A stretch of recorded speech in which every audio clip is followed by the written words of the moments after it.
Manila City nagkuha sa mga experts from UP Diliman. So upod man na ang DPWH because we will have a third-party study to conduct kung ano ang effect sa mga projects na ini nga naubra. So mabalik kita si Secretary Bonoan na gid ang aton ginastorya kag he is in support sa aton studies nga obrahon diri sa syudad sa Iloilo. RJ?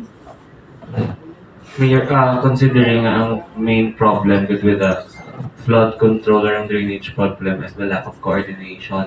Since we took office, nakamit ba kita with Pakanan? And if wala, are we going to call them out para sa coordination meeting? I think last time nakapadala kita to, no? Nakapadala kita, but ba nila nagpamanila sila the next day. No? Nagpatawag kita meeting and then it was a Monday and then ginambala na ko nga Tuesday wa sila so na-cancel ang meeting. I-follow up lang po natin, especially with the new directive na ni Secretary Bonoan nga dapat may proper coordination.